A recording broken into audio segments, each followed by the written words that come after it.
आज हम बात कर रहे हैं भारत के एक बहुत बड़े दांव की, ग्लोबल सेमीकंडक्टर इंडस्ट्री में उसकी एक जबरदस्त छलांग।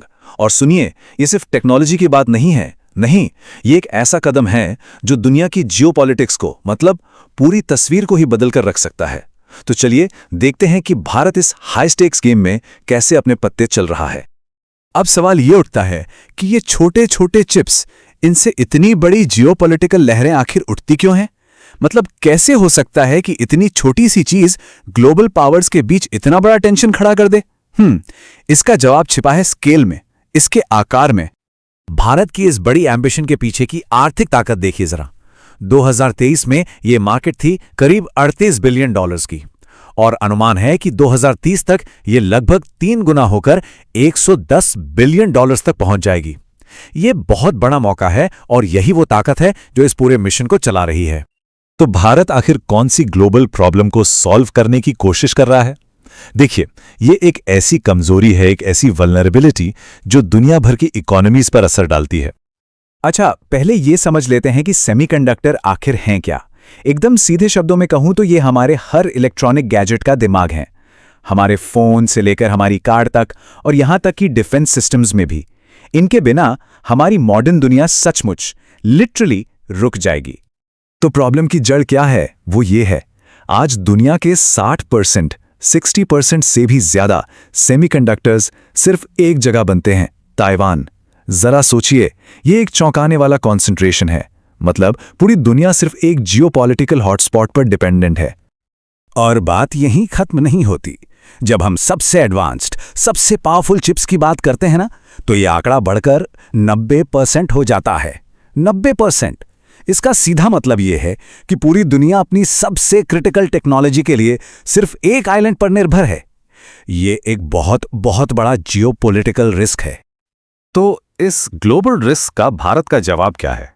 सरकार ने इसके लिए एक महत्वाकांक्षी प्लान बनाया है, और ये सिर्फ कोई पॉलिसी नहीं है, ये एक नेशनल मिशन है। और ये मिशन ऑफिशियल हुआ यूनियन बजट 2026-27 में, जब इंडिया सेमीकंडक्टर मिशन 2.0 का ऐलान किया गया। ये सरकार की तरफ से एक बिल्कुल साफ सिग्नल था, चिप्स अब एक नेशनल प्रायोरिटी हैं। इस मिशन को किकस्टार्ट करने के लिए फौरन 1000 करोड़ रुपए अलग रखे गए, और इसका मेन फोकस था भविष्य के लिए रिसर्च और एक स्किल्ड वर्कफोर्स तैयार करना। और देखिए, ये सिर्फ ग्लोबल सप्लाई चेन का हिस्सा बनने की बात नहीं है। भारत एक बहुत बड़े डोमेस्टिक मार्केट को भी देख रहा है। याद है वो $110 बिलियन वाला आंकड़ा? ये अपने आप में एक बहुत बड़ा मौका है। और कमाल की बात यह है कि यह सिर्फ सरकारी पैसा नहीं है। दिसंबर 2025 तक प्राइवेट और पब्लिक दोनों सेक्टर से 1.60 लाख करोड़ के इन्वेस्टमेंट वाले 10 प्रोजेक्ट्स को मंजूरी मिल भी चुकी है। मतलब जमीन पर काम शुरू हो चुका है, मोमेंटम बन रहा है। तो ये तो हुई पॉलिसी की बात। अब देखते हैं कि जमीन पर क्या हो रहा है। कौन सी कंपनियां हैं जो इस पॉलिसी को प्रोडक्शन में बदल रही हैं? यहां कुछ बड़े खिलाड़ी मैदान में उतर चुके हैं। सबसे पहले टाटा इलेक्ट्रॉनिक्स, जो गुजरात में एक फुल फ्लेज्ड सेमीकंडक्टर फैब लगा रहा है। फैब मतलब चिप बनाने की फैक्ट्री। ये बहुत बड़ा इन्वेस्टमेंट है। और फिर सीजी पावर और केनेस टेक्नोलॉजी जैसी कंपनियां हैं जो ओसैट पे फोकस कर रही हैं, मतलब चिप्स की असेंबली और टेस्टिंग का जरूरी काम।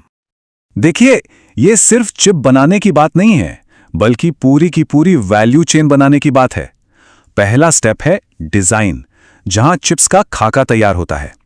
फिर आता है फैब्रिकेशन, मतलब चिप्स को बनाना। और आखिर में आता है ओसैट, जहां उन्हें टेस्ट करके, पैक करके इस्तेमाल के लिए तैयार किया जाता है।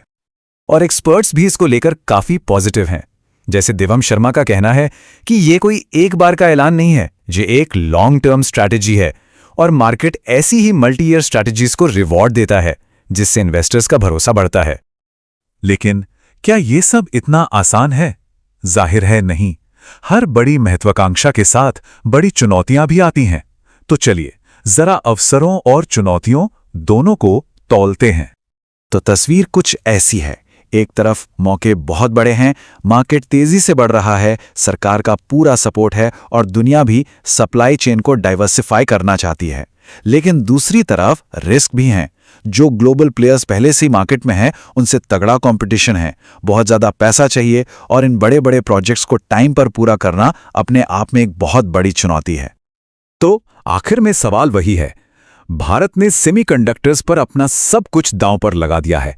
क्या ये दांव ग्लोबल टेक मैप को हमेशा के लिए बदल देगा? देखिए, पोटेंशियल तो बहुत है, लेकिन रास्ता भी मुश्किलों से भरा है। अब तो बस वक्त ही बताएगा कि क्या ये साहसिक कदम भारत को एक ग्लोबल सेमीकंडक्टर पावर हाउस बना पाता है या नहीं।